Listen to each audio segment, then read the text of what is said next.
우리가 살아가면서 강자들이 승리하는 모습을 우리는 자주 봅니다. 마치 동물의 세계가 약육강식의 법칙 아래에 돌아가는 것처럼 이 세상도 힘 있는 자들이 앞서 나가는 것처럼 보일 때가 많습니다. 역사를 보면 많은 왕들과 권력자들이 자신의 힘과 지혜를 자랑하면서 나라를 세우고 모든 것을 뜻대로 할 수 있는 것처럼 행동했습니다.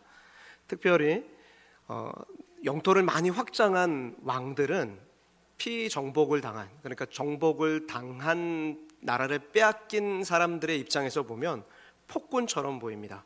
몽골의 징기스칸 정복자 역시 뛰어난 기마 전술과 강력한 군사력으로 광대한 영토를 차지했지만 그 과정에서 수많은 사람들이 목숨을 잃고 또 문화유산이 파괴되었으며 전쟁의 참혹함이 온 세상을 뒤덮었습니다. 오스만 제국 술탄 역시, 오스만 제국은 왕을 술탄이라고 부르는데 누군가 술탄이 되면 그 자신의 권력과 질서를 유지하기 위해서 형제들을 죽이는 것이 관습이었습니다. 특별히 메흐메드 3세가 술탄이 되었을 때 그는 자신의 권력을 유지하기 위해서 어린 동생 19명을 처형하는 잔혹함을 보였습니다. 그는 자신의 왕국이 영원할 것이라 믿었지만 결국 그 나라도 역사 속으로 사라졌습니다.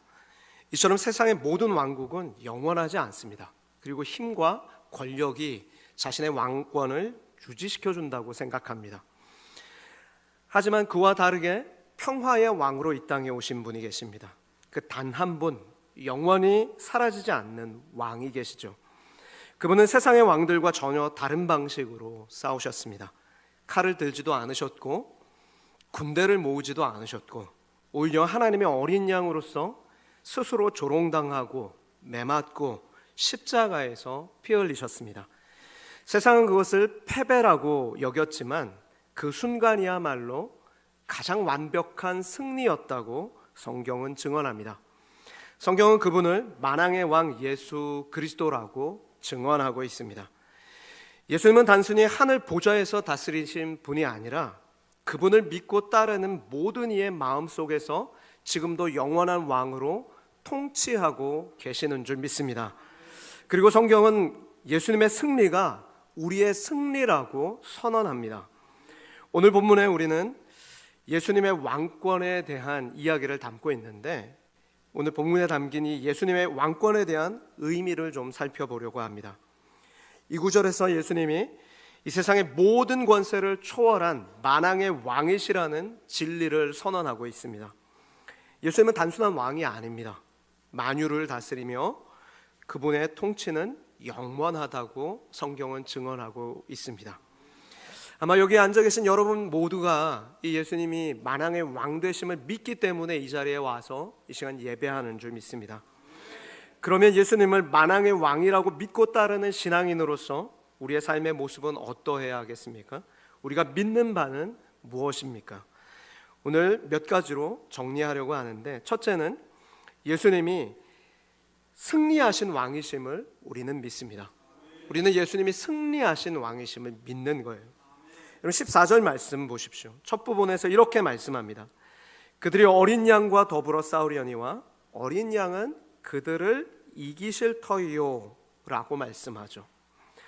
여러분 계시록에서 예수님을 어린 양으로 묘사하는 이유는 그분이 우리의 죄를 대신 짊어지고 십자가에 죽임당한 하나님의 어린 양이기 때문입니다. 성경에서 이 어린 양이라는 단어가 등장할 때마다 우리는 희생과 구속을 상징한다는 것을 생각하게 되죠. 그리고 예수님의 십자가 사건을 자연스럽게 떠올리게 됩니다. 그러나 그 어린 양이 만왕의 왕이라고 선언하고 있습니다. 이 말은 예수님이 단순히 세상 죄를 짊어지고 십자가에서 죽으시고 끝난 게 아니라는 것입니다. 주님은 죽음에서 부활하심으로 죄와 사망의 권세에서 우리를 해방시키셨고 모든 악과 어둠의 세상 주관자들을 물리치셨습니다. 그래서 예수님을 만왕의 왕이라고 선언하고 있는 것입니다.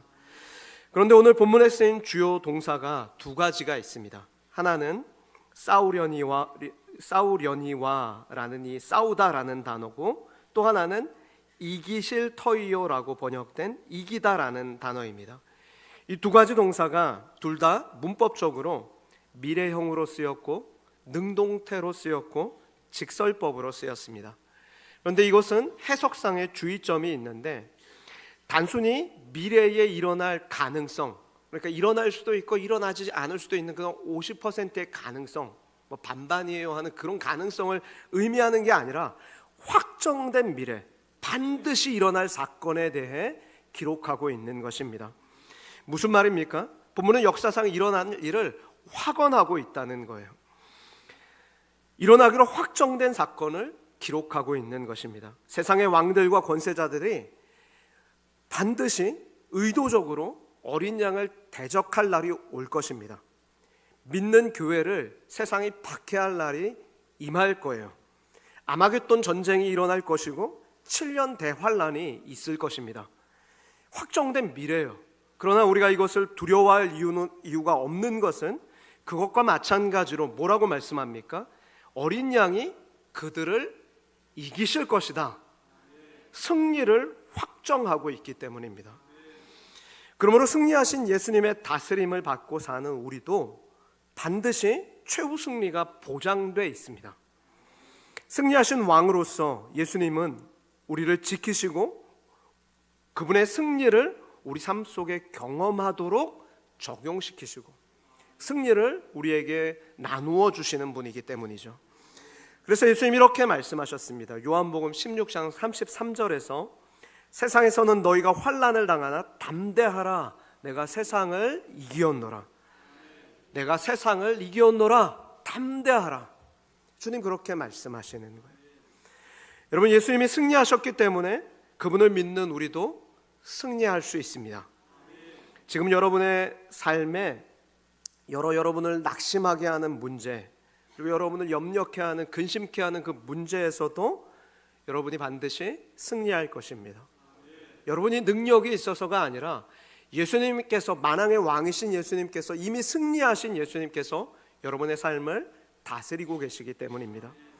끝없는 실패와 고난 속에서 절망하고 있더라도 여러분 다시 한번 일어날 수 있어야 합니다. 그 역경을 이길 힘이 어디서 옵니까? 나에게서 오는 게 아니에요. 나의 능력 때문에 내가 이길 수 있는 게 아니에요. 승리하신 예수님이 내 삶의 왕이 되셔서 좌정하고 다스리고 계심을 믿을 때 다시금 용기 내서 그 두려운 일들을 이겨나갈 수 있는 것입니다. 여러분이 근심하는 그 문제 가운데서 그 문제는 합력해서 반드시 선을 이루게 되어 있습니다. 그러니 근심하고 불신앙의 말을 내뱉지 마시고 믿음의 언어로 선포하시고 나는 이겨낼 거다. 이 상황은 반드시 하나님이, 왕이신 하나님, 승리하신 주님이 다스리고 계셔서 내게 유익이 되도록 바꾸실 것이다. 그 확신 있게 그 상황들을 다스려 나가실 수 있기를 주님의 이름으로 축복합니다. 토마스 에디슨 이야기를 좀 하고 싶습니다. 1914년 12월 어느 날 그의 그의 실험실에서 큰 화재가 발생하고 맙니다. 당시 200만 달러 이상의 그 실험 도구가 다 전소돼 버립니다. 그리고 일생을 바쳐서 기록한 실험 일지들도 다 불타서 없어졌습니다. 완전히 잿덩이가 돼서 남은 게 하나도 없습니다. 여러분, 이 정도면 보통의 사람이면 어떻게 하죠? 완전히 절망에 빠져요. 낙심해요. 아마 며칠은 끙끙 앓을 것입니다. 그런데 에디슨이 다음 날 아침 자신의 모든 꿈과 희망이 잿더미로 보이는 그 실험실을 찾아와서 이렇게 말합니다. 재앙이 반드시 나쁜 건 아니네. 내 모든 실수를 한꺼번에 다 가져가 버렸으니까 말이야. 이 나이에 다시 시작할 수 있게 해주신 하나님께 얼마나 감사한지 모르겠어. 여러분, 예수 믿는 사람은 적어도 이 정도 신앙 고백할 수 있어야 하지 않겠습니까? 그가 일을 다시 시작한 그때 나이가 67세였습니다. 37살에 이 정도 얘기하면 니 젊었으니까 그래 얘기하지, 57살 정도 얘기해도 그래 니 아직 젊다 그랬지만 67세였다. 신앙인은 이와 같은 거예요. 사랑하는 여러분, 믿음의 사람들은 항상 다시 시작할 수 있습니다. 여러분 다시 시작할 수 있습니다. 믿음의 늦은 때란 없습니다. 믿음의 늦은 때란 없다고요. 인생에서 언제 역경의 바람이 불어올지라도 우리 인생의 왕 되신 예수님이 이미 승리하셨습니다. 그 역경 이기셨어요. 그러므로 우리는, 그리스도인은 이기려고 발버둥 치는 존재가 아니라 이미 예수님 안에서 승리가 확정된 하나님의 자녀입니다. 자, 그리스도인이 어떤 존재라고요? 이기려고 발버둥 치는 존재가 아니라 이미 예수 안에서 승리가 확정된 하나님의 자녀라고요. 축구 경기 하다가 3골 4골 먹으면서 지는 것처럼 보일 때가 있어요. 그게 우리 팀인데 결론은 질까요, 이길까요? 이긴다는 거예요. 이긴다는 거예요. 최후 승리를 지금 기록하고 있잖아요, 계시록이. 최후 승리가 주님의 것이고 그 최후 승리를 이루신 주님께서 우리의 삶을 다스리고 계신다면 우리 역시도 최후 승리를 얻는 거예요. 그 확신을 가질 때 우리는 인생에 어떤 큰 역경이 올지라도 담대하게 다시 시작할 수 있는 것입니다. 그 믿음을 갖고 사시는 저와 여러분 되시기를 축복합니다. 두 번째로 우리는 예수님이 만유를 다스리는 왕이심을 믿습니다. 여러분, 여기서 만유는 1만 만자의 있을 유자예요. 그러니까 우주 모든 만물을 주님이 다스리고 계시는 왕이다라는 걸 믿는 거죠. 계시록 17장 14절을 다시 한번 보면 예수님을 만주의 주시오 만왕의 왕이심으로 그들을 이기실 터이요 라고 번역합니다. 때로 여러분, 세상이 엉망인 것처럼 보일 때가 있어요. 악이 더 강해 보이고 불의한 자들이 승리하는 것처럼 보일 때가 있습니다. 정치나 경제, 사회의 많은 이슈들이 요즘 우리를 얼마나 우리의 마음을 끊임없이 흔듭니까? 불공정하고 혼란스러운 세상을 보면서 어떤 사람이 절망하며 이렇게 하나님께 묻는 것입니다. 하나님 정말 다스리고 계십니까? 하나님 정말 다스리고 계신가요? 이렇게 물을 때 하나님 뭐라고 말씀하시겠어요? 야, 나 다스리고 있어.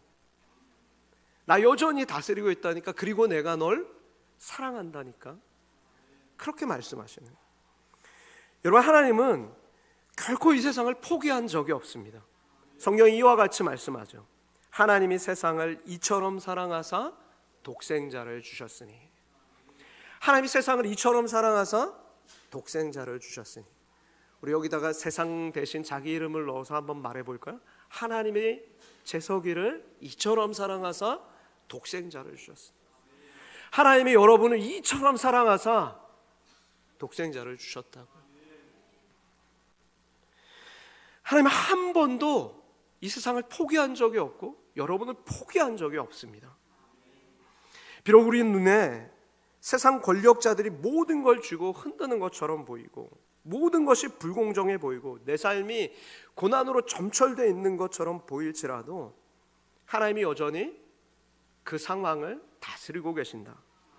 진리는 예수님이 만왕의 왕으로서 모든 것을 다스리고 계시고 결국 이기셨다라고 말씀하고 있습니다. 14절 말씀을 다시 한번 보십시오. 그는 만왕의 왕이심으로 그들을 이기실 터이요. 그러므로 우리가 세상 어떤 권세를 의지하는 대신 이 땅에서 정말 하나님의 뜻을 품고 주님 나라를 구하며 살 때 우리는 마음의 평안함을 누릴 수 있는 거예요. 주님의 나라를 구한다는 건 주님의 다스리심, 주님 이 상황 속에서도 주님의 다스리심을 주께서 다스려 주시고 주관해 주셔서 주님의 뜻을 이루어 주실 줄 믿습니다. 그렇게 선언하며 살 때 우리가 그 안에 평안함을 누리게 되는 거예요. 그 안에 평안함을 누리게 되는 것입니다.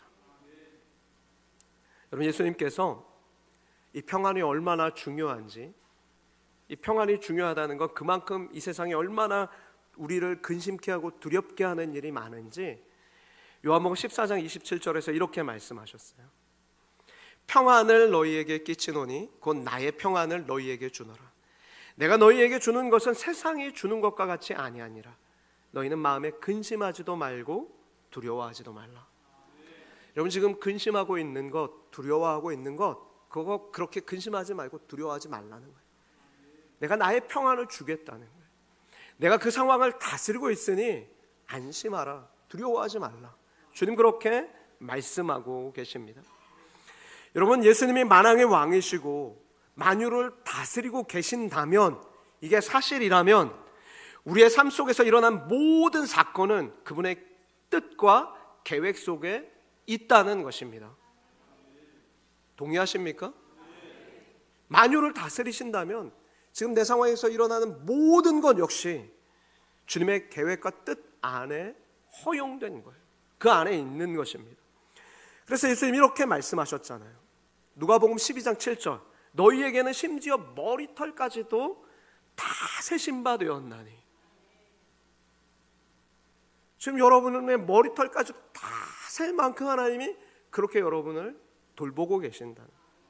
그러니 두려워하지 말라. 너희는 많은 참새보다 더 귀하니라.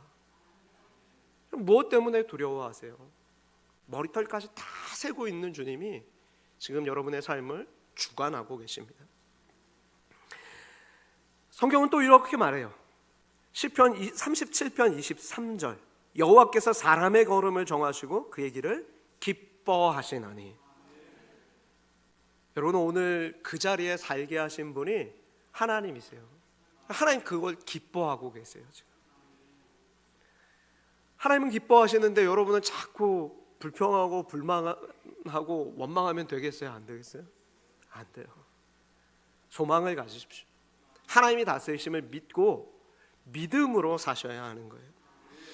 그러면 여러분, 우리가 너무 잘 아는 말씀대로 우리가 알거니와 하나님을 사랑하는 자, 곧 그의 뜻대로 부르심을 입은 자들에게는 모든 것이 합력해서 선을 이루느니라. 우리가 하나님을 사랑하면서 내 삶을 사랑하고 하나님 내 길 정하시고 기뻐하셨다면서요. 그러면 나도 제 삶이 기뻐요. 지금 제가 있는 이 가정이 기쁘고 교회가 기쁘고 일터가 기쁘고 제가 너무 기뻐요. 믿음으로 살겠습니다. 그렇게 얘기할 때 하나님 영광 받으시고 그 길이 합력해서 선을 이루어가는 거예요. 그러므로 우리는 흔들리는 세상을 바라보면서 두려워하거나 염려하거나 걱정하며 살 것이 아니라 예수님의 왕국, 주님의 다스림이 내 삶 가운데 이루어지는 것을 삶의 목표로 삼고 살아야 하는 것입니다. 요즘 살면서 무엇 때문에 불안하십니까? 세상의 흐름이 걱정되십니까? 염려하지 마십시오. 주님이 다스리고 계세요. 염려할 필요가 없어요. 주님이 다스리고 계세요. 주님이 다스리시는 한 여러분의 삶은 안전한 것입니다. 주님이 다스리는 한 우리 대한민국은 안전한 거예요. 주님이 다스리는 한 우리 교회는 주님 오시는 그날까지 사명 잘 감당하면서 그렇게 주님의 뜻을 이루며 살 것입니다. 하나님께서 그 길을 정하시고 기뻐하십니다. 그러니 지금 있는 곳에서 우리가 해야 할 일은 하나님 뜻 찾고 하나님의 인도하심 구하며 그렇게 매일을 사는 것입니다. 그러면 언젠가 모든 것이 합력해서 하나님의 선하신 뜻이 선명하게 이루어진 것을 우리는 보게 될 것입니다. 주께서 만유를 다스리시는 왕이십니다. 세 번째로 우리는 예수님의 왕국이 세상 나라와 다르다는 것을 압니다.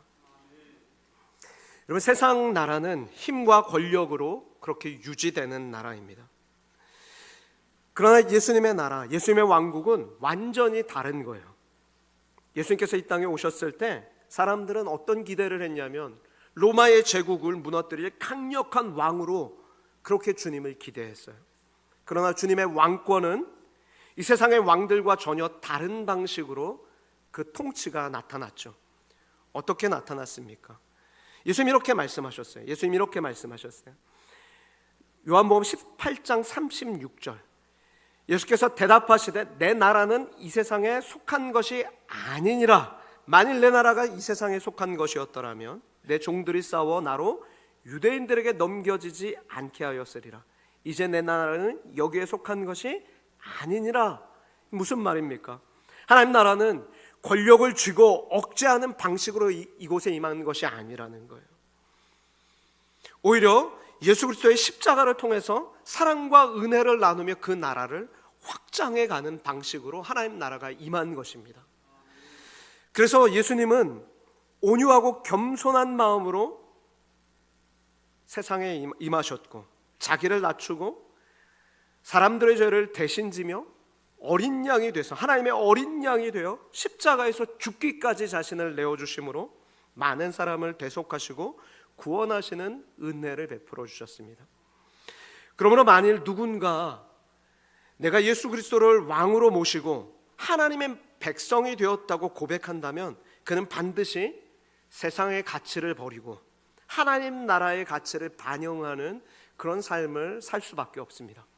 왕이신 주님의 통치를 받는데 어떻게 세상 가치를 따라 삽니까? 주님의 가치, 하나님 나라의 가치, 진리의 말씀을 붙잡고 살게 되어 있는 것입니다. 세상의 가치와 경쟁에서 벗어나서 느리고 더디더라도 손을 내밀어주고 사랑하고 용서하고 화평케 하는 자가 돼서 온유와 겸손한 마음으로 살아가게 되는 것입니다. 여러분, 하나님 나라의 가장 큰 가치는 무엇일까요?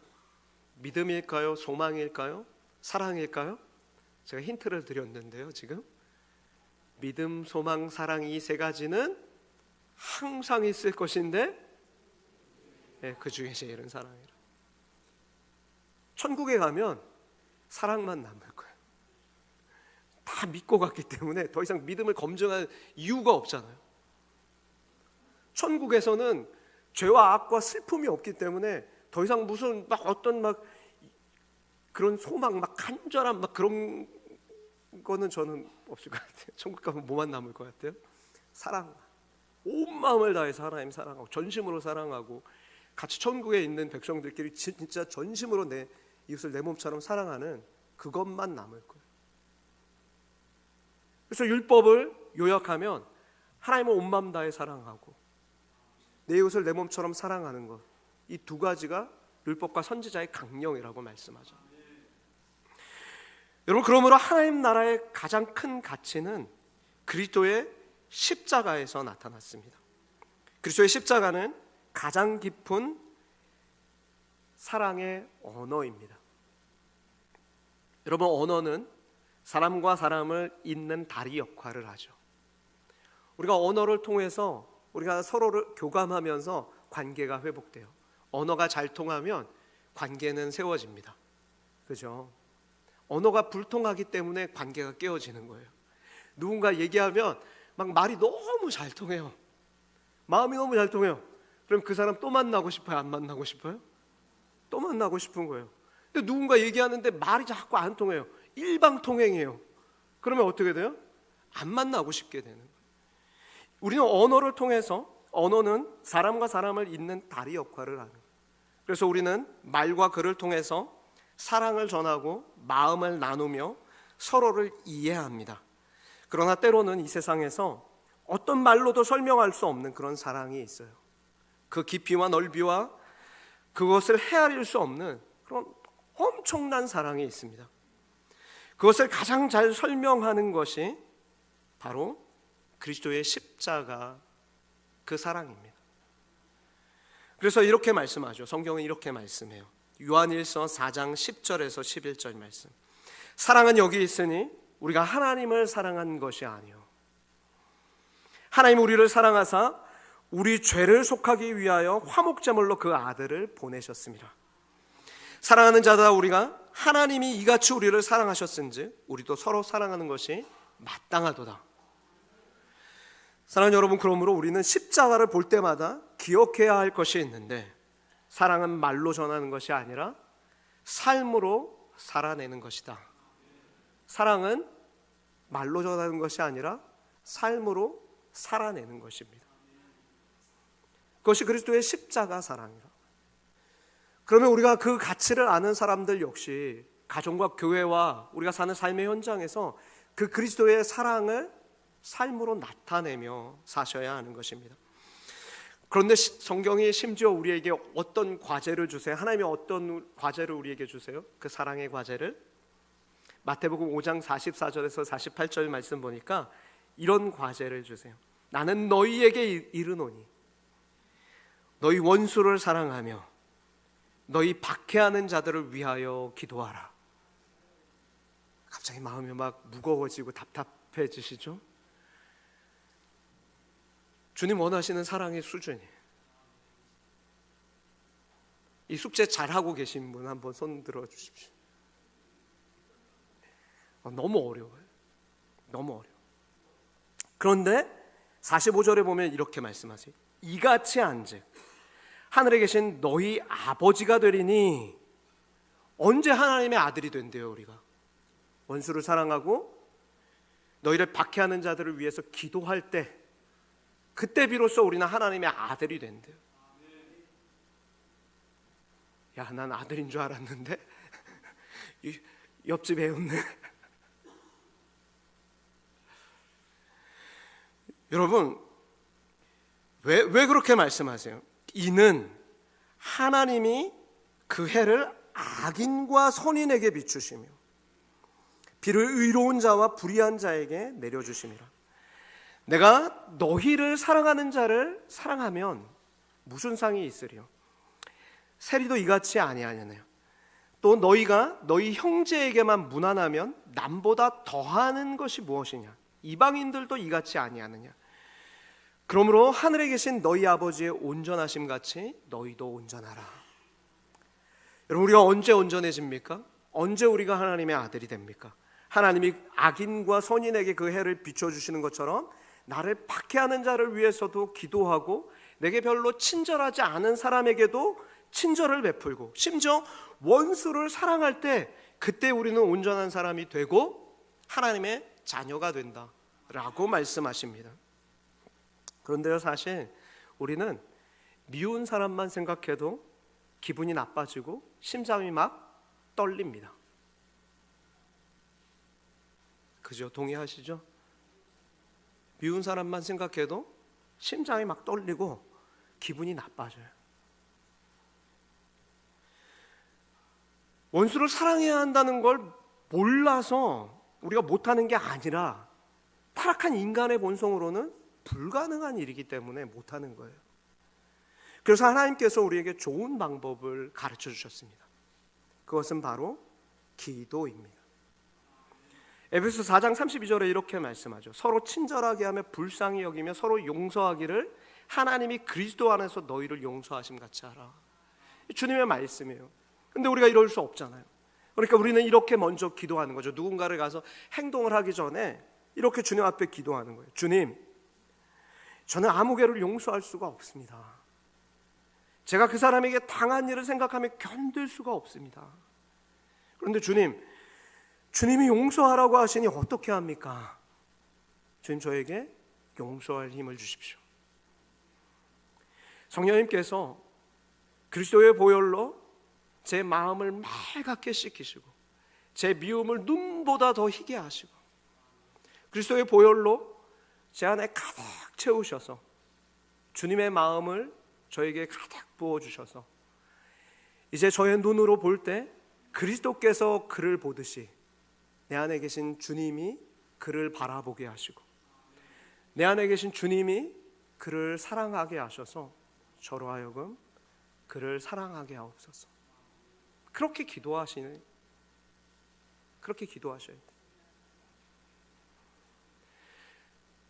왜 우리가 누군가를 용서하지 못하냐면 그를 십자가 아래로 데리고 와서 그 그리스도 앞에서 함께 기도하지 않았기 때문에 그런 거예요. 이와 같이 우리가 행동하기 전에 그리스도의 십자가 아래서 그를 위하여 간절히 기도하다 보면 용서할 수 없던 원수도 이웃이 되게 하는 그런 능력이 바로 기도의 능력이고 하나님의 은혜인 것입니다. 우리가 이와 같이 매일의 삶 속에서 주님의 가르침대로 정말 그리스도의 십자가를 붙잡고 삶을 살아내서 정말 하나님 나라는 이 세상과 다르다. 예수 믿는 사람은, 주님의 다스림을 받는 사람은, 주님의 왕국 가운데 거하는 사람은 세상의 가치를 붙잡고 살지 않는다. 십자가를 붙잡고 산다 하는 그 놀라운 은혜를 세상에 삶으로 선언해내는 저와 여러분 되실 수 있기를 축복합니다. 네 번째로 우리는 하나님의 부르심을 받고 택하심을 받은 충성된 자들입니다. 그럼 본문 14절 후반부를 보십시오. 예수님과 함께 있는 자들을 어떻게 정의하고 있습니까? 그와 함께 있는 자들, 곧 부르심을 받고 택하심을 받은 진실한 자들도 이기리로다. 여러분, 여기서 진실한 자들이라고 번역된 헬라어가 피스토스인데, 하나님을 믿는 자, 책임을 다하는 자, 끝까지 주님을 따르는 자, 작은 일에도 충성된 자, 그것을 의미하는 거예요. 그런데 여러분, 우리가 이 14절 이 후반절을 보면 한 사람이 예수 믿고 구원받을 때 하나님 차원에서 하실 일이 있고 인간 차원에서 해야 할 일이 있다는 것을 발견하게 됩니다. 하나님 차원에서는 구원받을 자를 부르시고 택하시는 거예요. 그러면 그 후에 구원받은 성도는, 하나님의 부름을 받은 성도는 이제 하나님께만 충성되게 사는 것입니다. 하나님 보시기에 믿을 만한 사람으로 사는 거예요. 그게 충성이에요. 하나님 보시기에 믿을 만한 사람이 되는 거예요. 이것이 인간의 차원에서 해야 할 일인 것입니다. 그런데 그렇게 하나님께서 우리를 부르시고 택하신 목적이 있대요. 그것은 예수님의 승리에 동참하라라는 것입니다. 여러분, 어떤 사람들은 몰라도 너무 모르는 게 인간은 우연히 던져진 존재라고 얘기해요. 진화론을 믿는 사람들은 인간은 우연히 던져진 존재라고 이야기합니다. 삶의 목적이 없대요. 그런 얘기를 하면 안 된대요. 우연히 던져진 존재인데 무슨 목적이 있을 수 있어요? 그러나 우리는 하나님의 형상대로 지음받은 존재입니다. 창세 전에 하나님이 계획하시고 부르시며 택하신 자들이라고 성경은 말씀합니다. 그렇다면 하나님이 우리를 부르셨다면 우리는 그 부름에 응답하며 살아야 할 책임이 있는 것입니다. 단지 교회만 다니는 신앙이 아니라 예수님께 충성된 삶을 살아야 돼요. 예수님께 믿을 만한 존재가 되어야 하는 것입니다. 주께서 우리의 믿음의 대상인 것처럼 이제 주께서 나를 볼 때 그래, 내가 너 믿고 맡길만 하다라는 그런 존재가 되어야 하는 것입니다. 여러분, 어떤 목사님이 이런 말씀을 하셨습니다. 월요일부터 토요일까지 말씀과 그리스도를 의지하여 마귀가 싸워서 승리하고 전도하고 삶의 자리에서 하나님의 영광을 구하고 충성스럽게 그렇게 살던 사람들만이 하나님께서 6일 동안 천지를 창조하시고 안식에 들어간 것처럼 주일에 하나님과 깊은 교제를 누리며 안식에 들어갈 수 있습니다. 그렇게 말씀하셨어요. 여러분, 오늘 주일인데, 안식일인데 여러분 마음 가운데 안식이 있습니까? 없습니까? 저의 이 시험하는 질문에 넘어오시면 안 됩니다. 언제 안식을 누릴 수 있대요? 하나님과 매일의 삶 속에서 충분히 교제하면서, 깊이 있게 교제하면서 하나님께 충성되게 살던 사람만이 딱 주일 되면 그 하나님 안에서 참된 안식에 들어갈 수 있다는 거예요. 오늘 하나님 이렇게 말씀하십니다. 내가 너를 부르고 택했으니 너는 충성된 삶을 살아라. 여러분, 하나님께 충성된 삶을 산다는 건 세상의 방식이 아니라 하나님 나라의 방식을 선택하며 사는 것입니다. 내 삶의 모든 영역에서 내 본능대로 살지 않고 하나님의 말씀을 선택하며 사는 거예요. 주님이 왕이심을 고백하는 삶이에요, 그게. 그리고 예수님의 승리가 내 삶 속에서도 그렇게 살 때 이어지는 것입니다. 지금 고난의 때를 인내하며 충성하는 거예요. 그러면 반드시 보장된 승리가 임하는 것입니다. 1914년 영국의 탐험가 에르네스트 세클턴이라는 탐험가가 있었습니다. 그가 인듀어런스라고 불리는 배를 타고 남극 탐험에 나섰습니다.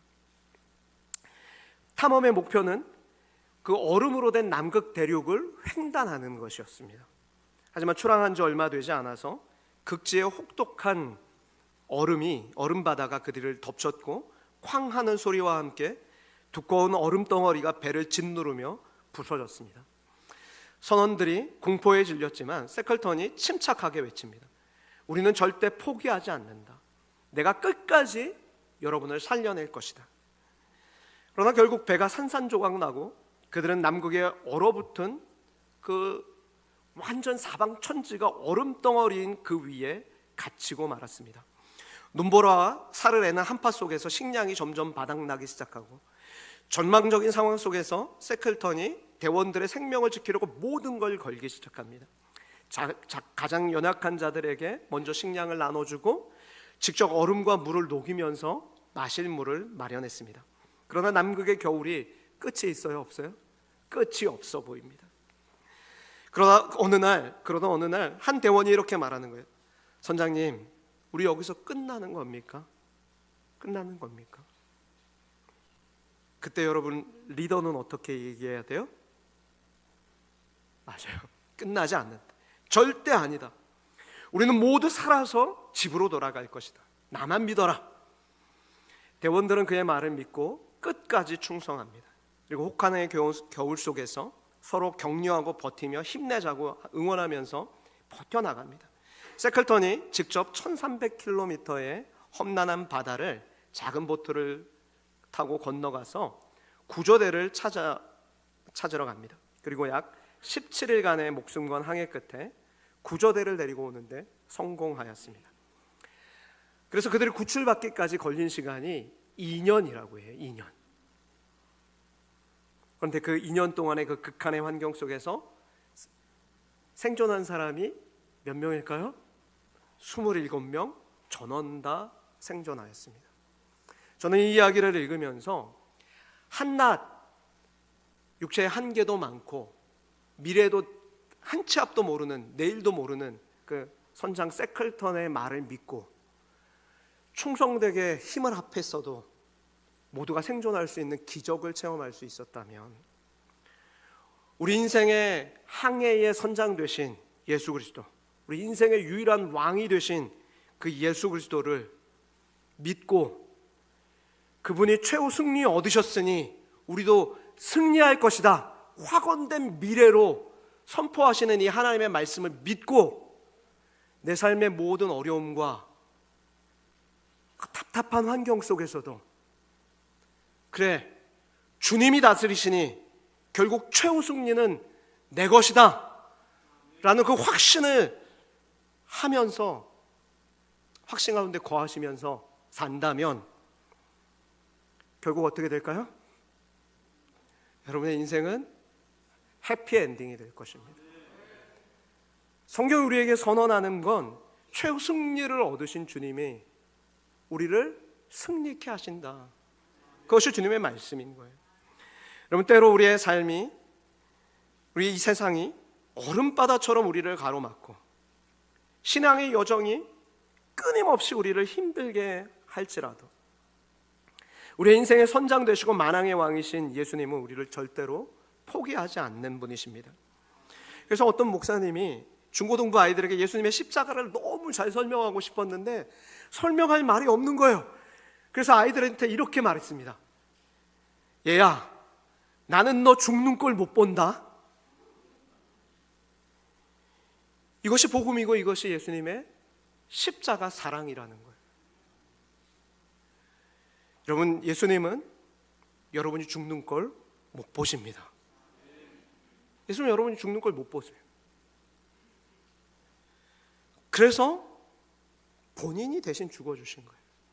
그게 십자가 사랑인 거예요. 반드시 여러분을 그 어려움 속에서 건지실 거예요. 그 확신 속에 우리는 거할 수 있어야 합니다. 우리는 이 땅에서 수많은 권세와 힘을 목격하며 살지만 우리의 진정한 왕은 오직 예수님 한 분밖에 없습니다. 지금 겪고 있는 어려움과 고난 속에서도 주님은 이미 승리하셨다, 확정된 미래로 오늘 성경은 선언하고 있습니다. 그러므로 여러분, 이 왕이신 주님께 순종하고 믿음의 소망을 가지고 주님을 의지하며 말씀의 가치를 붙잡고 산다면 반드시 여러분이 사는 그 삶의 걸음이 비록 비틀거리고 넘어지고 구불거렸을지라도 합력해서 하나님의 선하신 뜻을 선명하게 이루는 그 결론을 여러분이 보게 될 것입니다. 만왕의 왕이신 주님을 믿고 낙심하지 마십시오. 포기하지 마십시오. 선을 행하며 사십시오. 충성하며 사십시오. 그러면 때가 이르면 열매를 거두게 되는 복된 인생을 살게 되는 것입니다. 그런 저와 여러분이 되실 수 있기를 주님의 이름으로 축복합니다. 기도하겠습니다. 사랑의 하나님, 오늘 우리의 마음에 주님의 말씀을 새겨주셔서 감사합니다. 이 세상 어떤 권세와 힘을 넘어 오직 예수님만이 진정한 왕이심을 선포하며 살 수 있는 믿음을 더하여 주시니 감사합니다. 지금 고난 속에서도 주님께서 이미 승리하셨다고 말씀해 주시니 감사합니다.